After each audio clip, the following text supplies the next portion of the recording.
Janeiro, a emissora da Fraternidade passa a apresentar Luz na Penumbra, programa que leva ao seu coração a mensagem da doutrina espírita.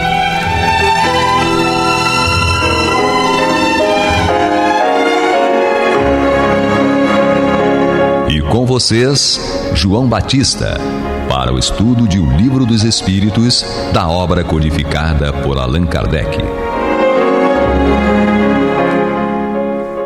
Louvado seja nosso Senhor Jesus Cristo.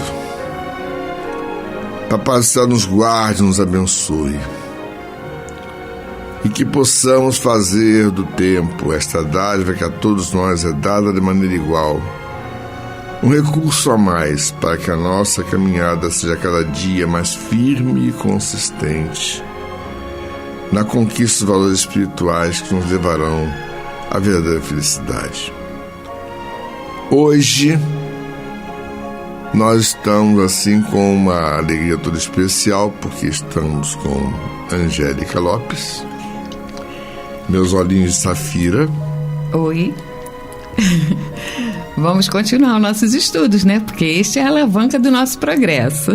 E vamos ter conosco também, mais uma vez, Marcelo Aranda. Vamos distribuir gotas de sabedorias do nosso querido Kardec para todas. O menino é interessante, viu?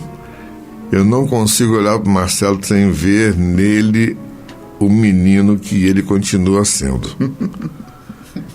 Sabe disso? Eu sou muito feliz de saber que você não deixou a criança morrer dentro de você, viu? Que bom, obrigado. Ele tem a voz assim, essa voz grave assim, que é uma maravilha. Voz de gente grande, né? Voz de gente grande, né? Mas é um menino. Quer saber de uma coisa? Vamos continuar sendo criança também, que é muito bom. É muito bom. Então, Angélica, vamos começar o capítulo 5 da conclusão do Livro dos Espíritos. Sim, vamos começar o capítulo 5, até porque ele traz uma essência, né, muito interessante e digna de muita reflexão. Vamos lá. Os que dizem que as crenças espíritas ameaçam invadir o mundo proclamam, por isso mesmo, a sua força, porque jamais poderia tornar-se universal uma ideia sem fundamento e destituída de lógica. Se, pois, o espiritismo se implanta por toda parte, se recruta adeptos principalmente nas classes esclarecidas, como todos o reconhecem, é que tem um fundo de verdade. Contra essa tendência serão inúteis todos os esforços de seus detratores. E a prova é que o próprio ridículo de que procuram cobri-lo, longe de lhe deter o impulso, parece ter-lhe dado novo vigor. Esse resultado justifica plenamente o que tantas vezes os espíritos nos têm dito: não vos inquieteis com a oposição. Tudo o que fizerem contra vós se tornará a vosso favor, e os vossos maiores adversários, sem o quererem, servirão a vossa causa. Contra a vontade de Deus não poderá prevalecer a má vontade dos homens. E aqui, essa frase, contra a vontade de Deus não poderá prevalecer a má vontade dos homens, a gente começa a refletir sobre: por que te incomodas quem quer te contradizer naquilo que você acredita? Então, dando sequência, a gente vê aqui: por meio do Espiritismo, a humanidade deve entrar numa nova fase, a do progresso moral, que é a sua consequência inevitável. Não mais vos espanteis da rapidez com que as ideias espíritas se propagam. Sua causa está na satisfação que proporcionam a todos os que as aprofundam, e nelas veem algo mais do que o fútil passatempo. Ora, como o homem, acima de tudo, deseja a própria felicidade, não é de admirar que cada um se apegue a uma ideia que o torna feliz. E aqui ele coloca, né, que o espiritismo está, as ideias espíritas estão invadindo o mundo. Esse conceito de emancipação da alma, de existência da vida após a morte, de uma existência contínua, essa fundamentação nas leis, na lei de justiça, amor e caridade, e da necessidade da mudança de comportamento, conhecimento de um lado e a moral do outro. Isso é fundamental, isso é que nos leva à verdadeira consciência e aquisição da felicidade. O Espiritismo tem esse poder, ele vem com este propósito, com esta missão de trazer para a gente uma linha de raciocínio fundamentada na existência futura e num contínuo, num progresso contínuo, um aprendizado contínuo. Ok? Muito bom. Exatamente. Imortalidade da alma. Imortalidade. Sobre tudo. É muito interessante que nesse trecho ele vai falar de palavras futuras, como o Cristo falou. Lhes enviarei o Consolador prometido. Olha que coisa linda.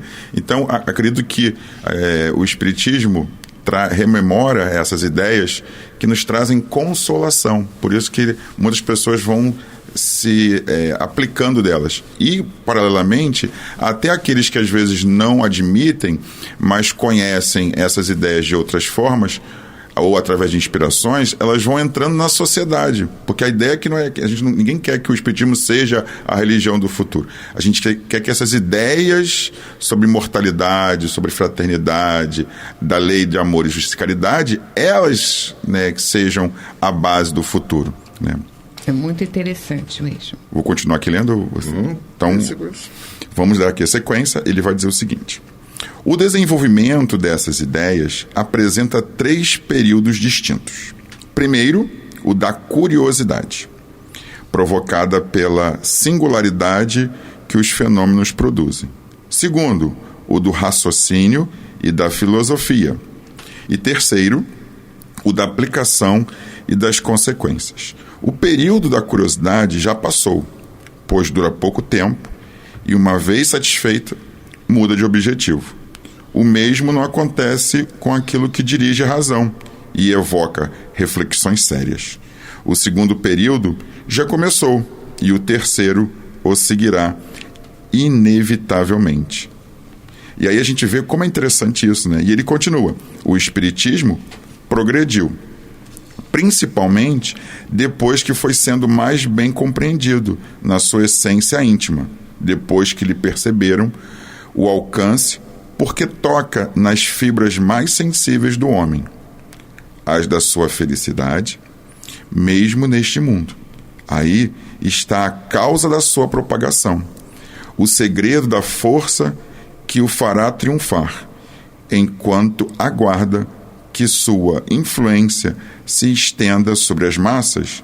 Ele já torna felizes os que o compreendem, mesmo os que não tenham presenciado qualquer fenômeno material. Dizem o seguinte: fora desses fenômenos há a filosofia, que se explica o que nenhuma outra me havia explicado.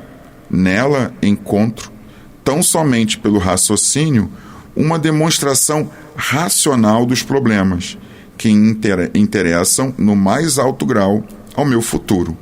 Ela me dá calma, segurança, confiança e me livra do tormento da incerteza.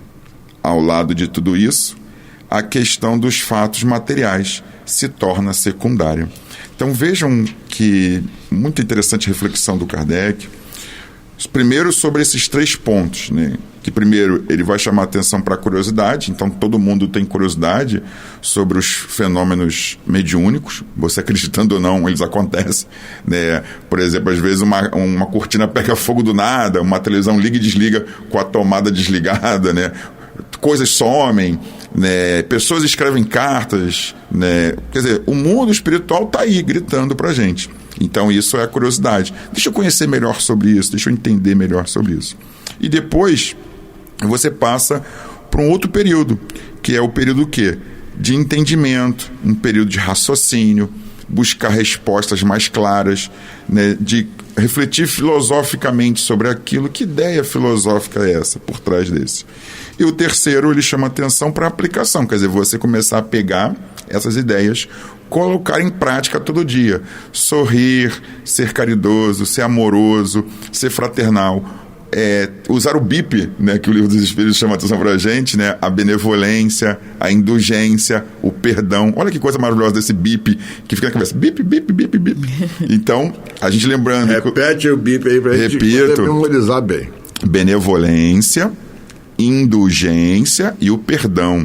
Então, quando você começa a fazer essa terceira etapa de colocar em si prática, a sua vida vai ficando muito melhor, porque você entende as situações, entende os problemas, entende as dificuldades, compreende as dores, o sofrimento, como Francisco, né, de Assis falou, bendita irmã dor. Você compreende essa dimensão maior das situações, das vicissitudes da vida, como Kardec nos fala. Diz que, assim, nós procuramos o Espiritismo por conta da curiosidade, por conta do fantástico, do maravilhoso, e o Espiritismo nos encontra a nível da reflexão, a nível da sensibilização, da razão, da lógica, né?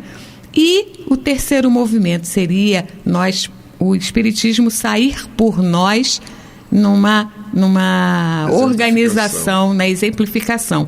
Então, é muito interessante essa questão do papel do Espiritismo na nossa organização. Entende? Na nossa existência, ele vai direcionar, ele vai organizar a nossa linha de raciocínio.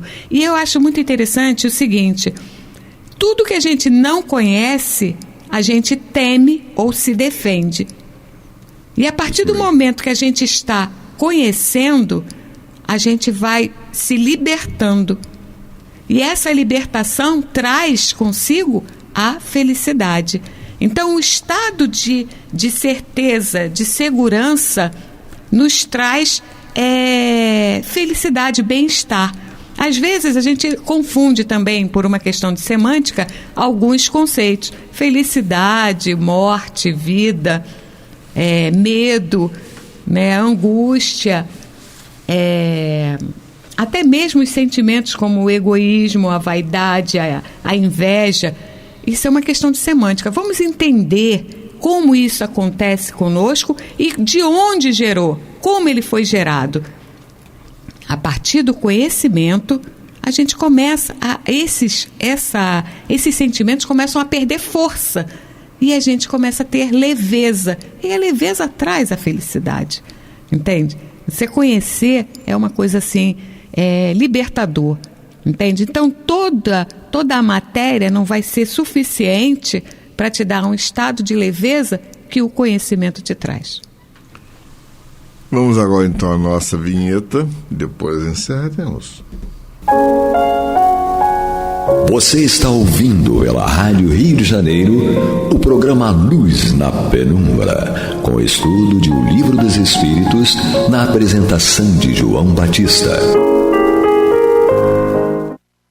Então, o penúltimo parágrafo do nosso estudo será feito pelo nosso Marcelo. Todos vós que atacais o Espiritismo, quereis um meio mais eficaz de combatê-lo. Aqui o tendes, substitui por alguma coisa melhor, indicai uma solução mais filosófica para todas as questões que ele resolve. Dai ao homem outra certeza que o faça mais feliz. Porém, compreendei bem o alcance desta palavra, certeza, porque o homem só aceita como certo o que lhe parece lógico. Não vos contenteis em dizer que isto não existe, pois é muito fácil negar. Provai, não por negação, mas por fatos, que isto não é real. Nunca o foi e não pode ser. Se não for, dizei o que o seria em seu lugar. Provai, finalmente, que as consequências do Espiritismo não tornam melhores os homens e, portanto, mais felizes pela prática das mais pura moral evangélica. Moral que muito se louva, mas pouco se pratica. Quando houverdes feito isso, tereis o direito de o atacar. Então veja que interessante, né? A maioria das vezes as pessoas falam de coisas que elas desconhecem. Ou desconhecem o ensinamento, as palavras, porque não leram, ou porque leram de forma muito superficial. E aqui ele se propõe essa reflexão. Leia, estude. Se tiver coisas melhores, traga. Olha que coisa interessante, né? Traga, complemente, né? Porque esses conhecimentos não são uma coisa estática. Pelo contrário, é uma coisa dinâmica. Sempre vai ter mais um ponto novo, porque ele acompanha o avanço da ciência. À medida que a ciência avança mais nos campos da física quântica, biologia quântica, química quântica, com certeza novos ensinamentos vão ser trazidos, porque o Espiritismo dialoga com a ciência o tempo inteiro. Eu acho interessante aqui a questão que ele fala assim: o homem considera como certeza algo que lhe pareça lógico, né? Até essa questão de entender o que é lógico, ela passa por um processo de progresso. Porque hoje, o lógico para mim pode não ser o lógico de amanhã. Porque a partir do momento que coisas novas chegam para mim e eu estou aberta a esse entendimento, amanhã eu já tenho uma linha de raciocínio um pouco mais ampla. Então, outras coisas que hoje para mim ainda é meio fantasioso, amanhã já não vai ser mais. Porque a gente vai progredindo, a gente vai abrindo o nosso leque de observações e mudanças vão acontecendo em nós. Então, isso aí realmente é muito interessante na questão da filosofia, né? E, realmente, quando você chega para discutir, negar uma coisa que está ali na sua frente, é mais do que provada, é porque você não tem conhecimento. Então, primeiro vá adquiri-lo para depois contestar alguma coisa. Nem todos os fatos, não adianta você discutir. E isso daí já é libertador, né, gente? Porque bater boca, ninguém merece, né? Você discutir com uma pessoa que não sabe nem do que está se falando é perder seu tempo. Então, os dois, pela mãe do guarda, vai ler, vai estudar e depois volta para conversar, tomar um café, né? Senão não tem jeito. É verdade. É interessante. Cada vez que você faz uma releitura do texto espírita contido no Livro dos Espíritos, você descobre um novo Livro dos Espíritos. É interessante que eu estou há mais de 30 anos fazendo esse estudo, sempre existe um novo aspecto para ser abordado. Sempre existe uma coisa nova e não me dei conta disso na outra vez que eu li isso. Porque, na verdade, os espíritos trouxeram, e o próprio Kardec também, como didata, ele fez a coisa resumida, mas com uma abrangência tal, que é como disse João de Anjos para o Divaldo. O Divaldo já tinha lido exaustivamente o Livro dos Espíritos, já tinha praticamente o texto todo de cabeça, e disse: bom, já li bastante, já estou com todo dia aqui dentro. Aí, tá bom, meu filho, agora vamos começar a estudar. Se ela, João de Anjos, que já está no mundo espiritual e é um espírito evoluído, continua fazendo o estudo, porque sempre encontra uma abordagem nova, né? Isso é fundamental. Agora você encerra. Isso é fundamental. No encerramento do último parágrafo diz assim: o Espiritismo é forte porque se apoia sobre as próprias bases da religião: Deus, a alma, as penas e as recompensas futuras. É forte, sobretudo, porque mostra essas penas e recompensas como consequências naturais da vida terrestre, e também porque no quadro que apresenta do futuro, nada há que a razão mais exigente não possa recusar. Exigente possa recusar, no caso, né? Vós, cuja doutrina consiste na negação do futuro, que compensação ofereceis aos sofrimentos deste mundo? Enquanto vos apoiais na incredulidade, ele se apoia na confiança em Deus, ao passo que convida os homens à felicidade, à esperança, à verdadeira fraternidade. Vós lhe ofereceis o nada por perspectivas e o egoísmo por consolação. Ele prova pelos fatos, vós nada provais.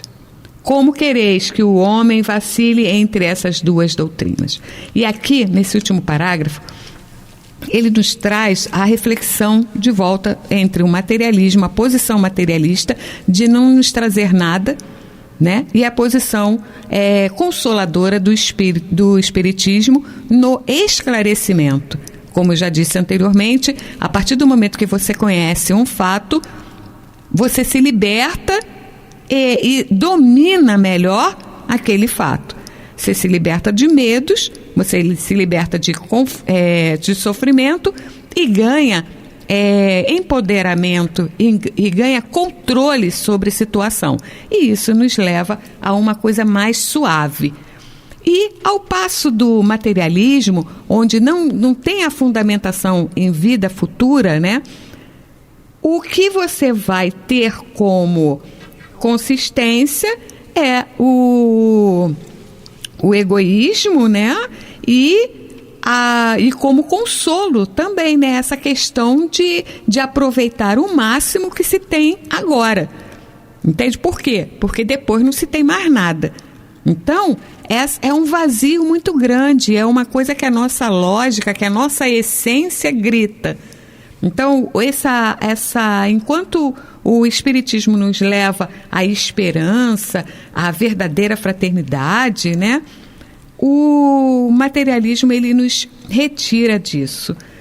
E é muito interessante essa questão, Deus, ter uma consciência de Deus, do que representa Deus, dessa energia construtiva, dessa energia que nos impulsiona e que nos dá uma certa razão, certo? Da nossa própria existência, a alma, e das penas e recompensas futuras, ou seja, as consequências dos nossos atos, ou seja, nos dá responsabilidade e coautoria. Ou seja, você constrói você mesmo, você constrói a sua essência, e é nisso que nós temos que nos fundamentar. E está aí o valor da nossa mudança, a tal almejada reforma íntima que nós temos que fazer, o que vem a ser o conhecimento, o aprimoramento da nossa própria essência. E aí, só concluindo, me faz lembrar uma história que aconteceu. Quem assistiu uma série de TV há muitos anos atrás, a Cosmos, do Carl Sagan. Carl Sagan, astrofísico, ele era materialista, por sistema, mas ele não se considerava um agnóstico, um pensador que não encontrava uma explicação, né, que ele não encontrava explicação dentro da visão dele. E era um humanista profundo. E aí, a mulher dele também era dentro da mesma vertente. Quando ele faleceu precocemente, vítima de uma enfermidade crônica, a mulher dele disse assim: como eu invejo as pessoas que acreditam na vida futura. Porque na minha concepção, ele acabou. Ele se foi. E a dor que eu sinto é muito profunda. Com inveja das pessoas que têm essa consolação que eu não tenho. Com todo o conhecimento que eu tenho, com toda a minha formação acadêmica, eu não consigo ter a consolação que essas pessoas têm. Então, é isso aí, quando Kardec fala contra o materialismo, ele não fala contra o materialista, ele oferece a consolação. Isso mesmo. Porque a resposta é exatamente esta. Vamos refletir a respeito disso. Que o Papai do Céu nos guarde, nos abençoe, hoje agora para todos sempre. Que louvado seja nosso Senhor Jesus Cristo e que possamos fazer do tempo esta dádiva que a todos nós é dada de maneira igual, um recurso a mais para que a nossa caminhada seja cada dia mais firme e consistente na conquista dos valores espirituais que nos levarão à verdadeira felicidade. Graças a Deus. Você está ouvindo o programa Luz na Penumbra.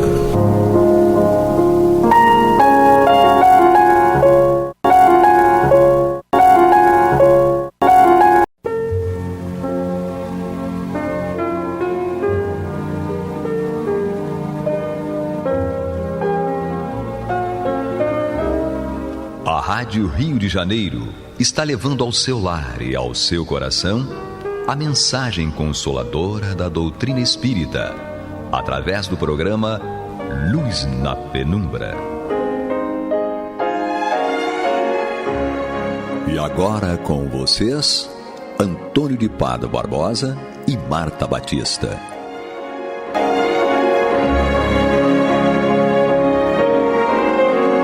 Bem, queridos amigos ouvintes, paz e saúde a todos.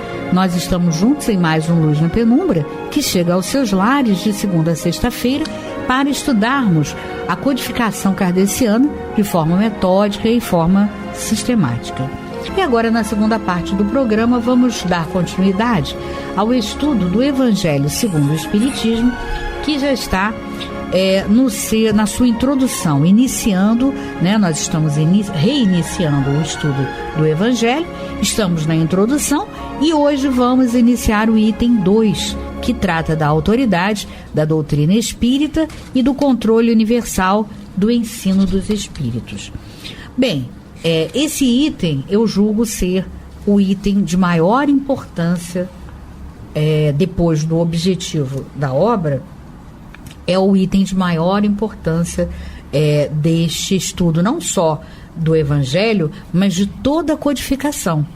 Por quê? Porque é aqui que reside o sucesso ou as derrocadas que os espíritas, os médiuns, têm apresentado ao longo, desses 150 e poucos anos que nós temos a doutrina espírita. Então, é fundamental que a gente estude esse item 2 com calma, de forma parcimoniosa, e vamos estudar como fizemos o estudo das preces. Eu e Antônio de Pádua, que está aqui hoje comigo. Muito bem, Antônio. A autoridade da doutrina espírita, que repousa no controle universal do ensino dos espíritos, nos parece realmente, nós estávamos falando sobre isso antes do programa começar, é algo de uma importância relevante dentro do estudo da doutrina, não é mesmo? Sem dúvida, porque tem que haver, pelo menos no meu modo de pensar, para que haja, vamos dizer assim, uma divulgação num determinado assunto de uma forma coerente e metódica, ele tem que estar embasado em alguma coisa. Claro. Porque se não houver um embasamento, uma orientação, a coisa tem a tendência a ir pouco a pouco saindo do rumo, saindo do prumo. Até qualquer coisa na vida é assim, você tem um objetivo, vai propor alguma coisa, uma construção, que seja, o que acontece? Se você não seguir uma orientação, um controle, você tende a sair do prumo. E o que Kardec traz aqui para nós, essa explicação, ele para poder nos mostrar de que trata não só o Evangelho segundo o Espiritismo, mas como você disse muito bem, a obra, a doutrina espírita como um todo, tem que haver um controle universal desses ensinos dos espíritos. E universal no sentido de geral, total. Claro. Então, usando o universo aqui para demonstrar o todo. Isso. Então, há um controle sobre isso, é um controle total sobre isso, porque senão a coisa tende, como qualquer coisa na vida, a sair pelos cantos, aparecer fresta aqui, uma fresta ali, um afrouxamento aqui, outro ali, a coisa vai. E até mesmo essa autoridade iria ser questionada, né? Porque, mas espera aí, quem disse para Kardec que essa mensagem aqui é a mensagem responsável por uma verdade? Né? Quem disse isso? Ele que acha? Mas ele que acha é problema dele. É evidente que ele criou, então, um crivo, né, científico. E esse crivo científico é que dá conta disso. Então é fantástico, né? A gente vai ler os parágrafos, mas a gente pode adiantar que quando nós lemos uma informação de Kardec, né, de algum espírito sobre determinado tema, aquilo ali foi observado por Kardec, comparado, né, reunido, comparado e observado para ver se realmente aquele conteúdo era constante e era comum em todas as mensagens que tocavam aquele tipo de tema. Então isso é muito importante. Né? É importante que a gente tenha isso em mente, que esse crivo, né, é algo científico, elaborado, não é da mente de Kardec que personalisticamente escolheu esse ou aquele. Eu estou entendendo o que você quer dizer, porque a gente pode pensar, quando você fala assim, há um controle, então dá a impressão, pode até passar para alguém, que é uma coisa imposta. Alguém que criou aquilo e impõe. Como na política existe um ditador, um grande líder, ele impõe aqueles seus objetivos, seu pensamento e não admite contestação. Não é este o critério usado. O critério usado foi a lógica. Isso. O controle é feito pela lógica. Toda a informação está baseada na lógica. Não há qualquer coisa aqui que vá agredir a inteligência de qualquer pessoa, qualquer nível de inteligência. Desde a inteligência mais simples, a mais sofisticada, ela não é agredida pela lógica trazida pela doutrina espírita. Então, não há como contestar. E aí é que está o controle. Porque qualquer um pode chegar e contestar, tem o direito. Claro. Só que não consegue ir adiante na contestação porque enfrenta a lógica. E outra coisa que ajuda no controle é a liberdade que dá a cada um também de expor o seu pensamento. Lógico. E ele tem o direito de avaliar cada coisa. Então, isso aqui eu não aceito, eu vou estudar mais, vou perguntar, vou ver. Não, isso aqui não é assim. Isso aqui eu não aprendi desse jeito, eu aprendi de outra forma. Eu acredito que é diferente. E aí, com o tempo, a pessoa vai estudando, vai avaliando, ela acaba se convencendo de que aquilo ali está certo. Não lhe é imposto o pensamento. Ela aceita porque aquilo encaixou na sua sintonia. É por isso que é o controle universal desse ensinamento. É um controle feito pela lógica. Não é um controle feito por alguém, ou por um fato, ou por um grupo que decidiu que vai ser assim. Vamos nos reunir aqui numa assembleia e a partir de agora todo o pensamento religioso vai ser desta forma. Todo o pensamento científico passa a ser assim. Não é isso. É mais ou menos como faz o Wikipedia, né? É verdade. Qualquer um pode escrever ali o seu conceito sobre qualquer coisa, mas está sujeito a ser contestado pela verdade. É isso mesmo. Então Kardec fez mais ou menos o inverso. Eu tenho aqui meu pensamento. Quem achar que isso aqui não é a verdade, que isso aqui está errado, traga o seu pensamento e vamos discutir. É verdade. Então eu me dei o trabalho de ficar minha vida toda pesquisando até descobrir alguma coisa que eu pudesse contestar. Agora, até hoje não obtive sucesso. É evidente, né, Antônio, que nós somos livres, né, porque esse crivo científico nos abre essa possibilidade, esse espaço, né, então nós somos livres para fazer uma apreciação, como Kardec o diz. Então, olha só, agora a gente tem que ter, né, a coerência e tem que ter a humildade para dizer, eu tenho capacidade, intelecto, moral, para questionar um espírito superior. Sim, tem coisas que não são de cunho filosófico tão alto que nós até podemos. Às vezes é uma coisa, uma estrutura menor, mais fácil de ser questionada, né? Mas é preciso que a gente tenha também essa coerência, porque a gente vê pessoas, né, questionando a doutrina espírita, mas elas não vêm com nenhum embasamento coerente nem superior, né? Elas questionam por questionar. E a isso nós levaríamos, não só a nós, como a doutrina, ao ridículo.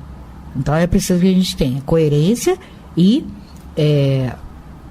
a noção, né, do nosso verdadeiro tamanho, né? A humildade para mensurar o nosso tamanho, né? É que eu falo sempre a você, nós temos que saber onde nós estamos, né?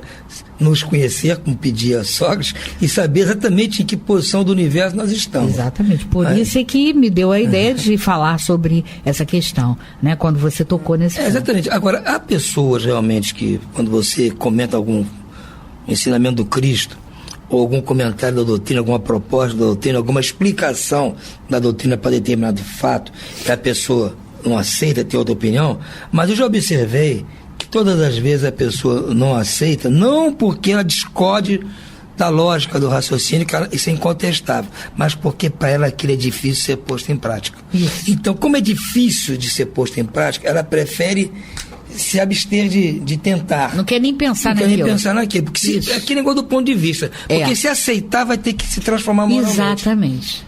Vai ter que se transformar. E é complicado você abdicar de uma série de gostos. Coisas, isso. Abdicar, de abnegar de uma série de posições, circunstâncias, gostos. Então, você não querendo abdicar daquilo, você pede dizer, não, isso aí não aceito. Isso aí é utopia, isso aí não existe. É o direito de cada um. Mas nós estamos, o universo e a Terra especificamente está nos mostrando a evolução de todos, do planeta, em qualquer aspecto do planeta você for ver, geodésico, antropológico, de qualquer, há uma evolução. É verdade. Há a evolução do planeta, de tudo quanto é meio. Então, nós temos que aguardar. Tem aqueles nossos irmãos, né, de outras crenças, que mesmo diante de toda a evolução e o crescimento e o progresso, né, tanto intelectual quanto moral também, porque imagina, é só você imaginar como se vivia moralmente na Idade Média, que é sempre uma ideia de referência, né, até por ser média, né, mediana, né, divide, como quando você compara com os tempos atuais, por mais barbaridades que ainda existam, a diferença moral é imensa. Há um abismo entre a conduta moral do passado, né, que a criança não era nem reconhecida como criança. Olha, para que a gente perceba, né, que a nossa evolução acelerou consideravelmente a partir do século XX, né, do início logo do século XX, a ideia de criança, como nós entendemos criança hoje, ela só começou a partir de 1900 com Monteiro Lobato, que até então a criança era vista como na Idade Média. Ela convivia, era só um tamanho pequeno, era um ser com tamanho pequeno, ponto. Mas podendo e devendo participar de tudo o que os adultos faziam. Então você vê a criança participando dos assassinatos legais, né?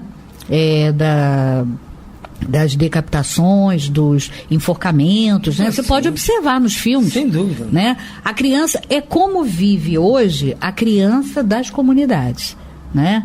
Era até um tema de uma tese, uma dissertação que eu pretendia fazer, depois acabei desistindo, mas de mostrar como a criança, através da literatura, como a criança da comunidade, né, ainda no século XXI, apresenta pela desigualdade, né, pela injustiça e pela desigualdade, como ela ainda vive nos moldes da criança da Idade Média. Né? Você vê que a criança da comunidade, ela convive com aqueles assassinatos brutais todos, né? A história de micro-ondas, a história de, enfim, aquelas barbaridades todas, ela convive com aquilo, né? Como na Idade Média, coisa que criança nenhuma de classe média baixa ou média ou alta vai conviver e saber nem ver tão pouco, né? Então, com certeza, aquele irmão de outras crenças, que apesar das evidências, né, enormes, se nega e diz que não, nós estamos caminhando para o atraso. Né? Tem irmãos de outras crenças que dizem isso. Até espíritas dizem isso, infelizmente. Será? Tem, acha que o mundo está pior. Bom, então esse não é espírita, né? Porque ele está negando o pressuposto filosófico mais importante da codificação, que é a lei de progresso. Está lá na lei de leis morais, né? Uma lei moral, é a lei de progresso. Então, como você pode ser espírita e dizer, e negar um pressuposto filosófico, um dos mais importantes, que são os constantes dessa obra, que contém a moral do Cristo, do Evangelho. Então, esse espírita tem que se reavaliar, porque ele não é espírita. Ele vai ter que aceitar se submeter ao controle universal, porque o controle universal prova pela lógica. Mas então, Antônio, é por isso que quando a gente começa a estudar isso aqui, cada um na sua tarefa dentro da casa espírita, né? Sobretudo aqueles que estão ligados à questão mediúnica, eles precisam, né, se curvar à sabedoria de Kardec, que foi escolhido pelo Espírito da Verdade para ser o codificador. Então, ele tinha capacidade, senão o Espírito da Verdade não o escolheria um outro. E se ele foi escolhido e ele organizou para nós, né, tem até na Revista Espírita de 1861, em dezembro, ele fala sobre um tema assim maravilhoso, quando ele fala aqui da organização do espiritismo. É um texto bem longo, né, de muitas folhas. Lógico, para falar da organização do espiritismo, ele toca em todos os pontos básicos e nevrálgicos, né? Então é preciso que as pessoas estudem aquele capítulo, né, não o último, mas o penúltimo capítulo do Livro dos Médiuns, que trata da organização das sociedades espíritas. Ali nós temos um exemplo, nós temos um roteiro seguro. Então, nós não podemos, uma casa espírita, depois de começar a estudar com seriedade, não os fragmentos, né, em apostila, mas as obras básicas, uma a uma, ele vai se deparar com esse item 2, e ele tem que, a partir depois dessa leitura e desse estudo, ele tem que se organizar, né, ciclicamente para uma avaliação daquela produção mediúnica que está acontecendo na casa, né? Não pode mais se furtar a isso, seja psicofônica ou psicográfica. Ele precisa, ou até, se tiver outras modalidades mediúnicas, precisa ser passada por um crivo, como é o ensino que nós vamos estudar aqui passo a passo desse item 2. Então é necessário, tem que cessar os melindres, né? Cessar tudo isso, porque nós estamos a serviço do Cristo e precisamos nos qualificar para sermos cartas do Cristo, como Paulo de Tarso nos falou. Caso contrário, né, que papel, que cartão de apresentação nós seremos dessa doutrina? Então, é preciso que a gente tenha, né? Não é no sentido de acumular conhecimentos intelectuais, é no sentido de ter os conhecimentos e a sabedoria daqueles conhecimentos que se encerram naqueles conhecimentos, né? Sob pena de nós realmente dizermos que somos espíritas, como essa pessoa ou essas pessoas que você nos fala, e que eu estou assim pasma, né, de saber que existem espíritas que acham que o mundo está caminhando para o atraso.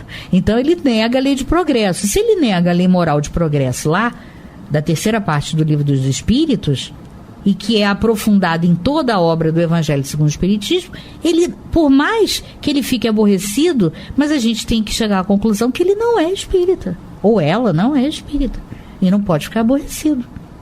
Assim como nenhum dos nossos irmãos, né, que creem em outros espíritos, que não são os espíritos que passam por esse crivo, né, e que têm centros espíritas, até com seus próprios nomes, e respeitamos a evolução de cada um. É lógico, eu acho que a pessoa tem o direito de seguir a orientação de quem quer que seja. Claro. E todos esses que a gente conhece são espíritos que têm seu valor, não estão ali propondo nada que contraria a moral, como diz aqui o Kardec. A moral é comum a todos. Então eles estão propondo ensinamentos morais também de grande valia, e que, se forem seguidos também como devem ser, vai transformar moralmente aquele que está seguindo. Agora, como você falou, a pessoa tem que assumir aquilo que é. Exatamente. Olha, eu sigo o espírito fulano, eu gosto daquele trabalho, me sinto bem ali. Agora, não tem problema. Admiro também o kardecismo, ou o espiritismo, mas não sou espírita nem sou kardecista, eu sou desta linha aqui e assuma. Isso, claro. Agora, é a mesma coisa, você acharia que teria algum inconveniente a pessoa se dizer seguidora do Gandhi? Ou seguidora do Sai Baba? Ou da Madre Teresa de Calcutá? Não, elas só propuseram coisas boas. Só não pode dizer que é espírita. Não pode dizer que é espírita. Exatamente. São paralelos, são igual a nós, não estão melhor nem pior. Exato. Todos estão com o mesmo objetivo. Claro. Agora, eu tenho que assumir as minhas posições. Agora, é evidente que o critério roteiro, né? O critério do roteiro desse ou daquele é diferente do critério roteiro da doutrina espírita. Sim, mas se aquele critério agrada aquela pessoa... Não tem dúvida. É isso que eu quero destacar. A pessoa tem todo o direito, né? Agora, evidente que ela precisa perceber que são roteiros e critérios diferentes, né? Cujas filosofias são diferenciadas, né? A começar pela doutrina espírita, cuja base maior dessa doutrina ela segue a moral do Cristo. Então, o Cristo para nós, segundo o Livro dos Espíritos, na questão 625, é o Espírito puro, o único Espírito puro que passou por aqui. Ora, o que você interpreta quando os Espíritos dizem isso para nós? Os Espíritos superiores. Passaram vários espíritos luminares, maravilhosos, como Gandhi e tantos outros, né? Mas, própria Madre Teresa de Calcutá, Irmã Dulce, tantos outros que agora a gente não lembra, acabamos repetindo os mesmos, mas que são muito merecedores. Agora, eles são grandes luminares e grandes luzes para nós como exemplos. Agora, o único Espírito puro que passou por aqui foi Jesus. Então, Jesus para nós... Para outros roteiros religiosos pode ser. Para nós, entendeu? Jesus é o Espírito puro. Ele é o Espírito iluminado. Então ele não é mais um, como dizem, avatar, mais um isso, mas não.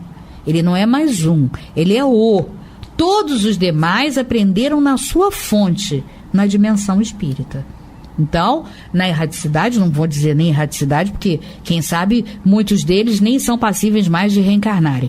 Mas, hoje, né? Mas quando aprenderam, estavam na dimensão espiritual e nessa dimensão espiritual aprenderam na fonte do Cristo, na fonte com Jesus. Então, por isso, há tanta semelhança desses ensinos. Não, porque a verdade é uma só. É claro. Vocês são tão bons, eles não podem propor coisa diferente. E o mestre é Jesus, né? Eles são discípulos, são os melhores discípulos, mas são discípulos de Jesus. Então, essa é uma das grandes diferenças da doutrina espírita e das demais. Então, companheiros, aquela doutrina, né, que vier falando que o Cristo é mais um, luminar, aí pode ser sinônimos 1000, né? Mais um, você já vai ter desrespeito? Não, claro que não, você vai respeitar, mas você já vai saber que não é doutrina espírita. É isso que tem que ficar bem claro, porque doutrina espírita tem seus postulados e tem os seus princípios básicos, né? Então a gente sabe que quando você abraça uma doutrina, seja ela qual for, religiosa, política, social, o que for, você tem postulados naquela doutrina. Se você recusar um único daqueles postulados, você já não está mais com aquela doutrina que você diz que abraçou. Então você tem liberdade para escolher total, mas você tem que saber que se você recusar um único postulado, não, eu concordo com tudo, menos com a lei do progresso, então você já não está mais com a doutrina espírita, né? Mas é porque as pessoas estão habituadas nas outras religiões serem assim. Eu sou da religião tal, mas isso aí eu não aceito. E o espiritismo não te impinge nada, não te impõe coisíssima alguma. Mas você também tem que ser honesto consigo mesmo, de dizer, eu não sou espírita. Eu aceito 99% das coisas que o espiritismo ensina. 1% eu não aceito. então eu não sou espírita. Claro. Mas é tudo bem. Lógico. Cria uma nova religião para você. Não tem problema, faz, exato. Alguma, que eu digo ou aqui, segue alguma que já tem nome. Um clube para o qual ninguém é obrigado a ser sócio. Claro. Ninguém é obrigado a ser sócio do Clube do Espiritismo. É uma democracia o Brasil. Lógico. Então agora, se você... Tanto é que é fundamental que o espírita saiba que o espírita não pode fazer proselitismo. Exatamente.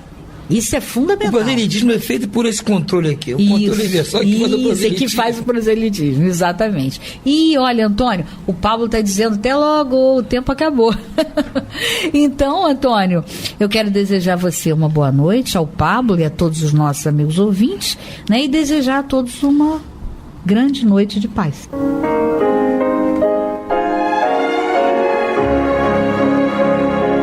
E vamos ouvir agora a prece de encerramento de nosso programa, na voz de Geraldo de Aquino.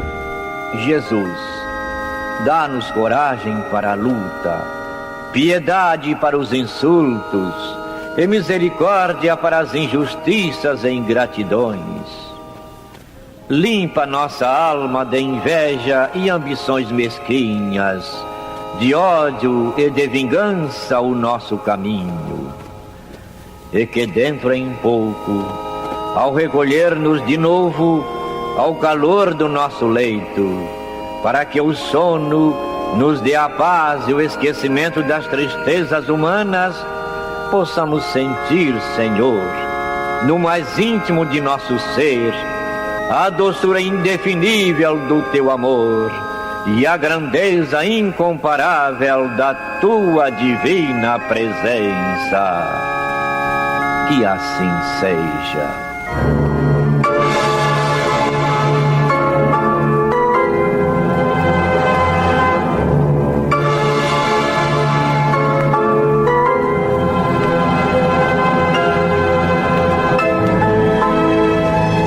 Acabamos de apresentar o programa Luz na Penumbra, que voltará a ser apresentado amanhã às 21 horas nesta emissora.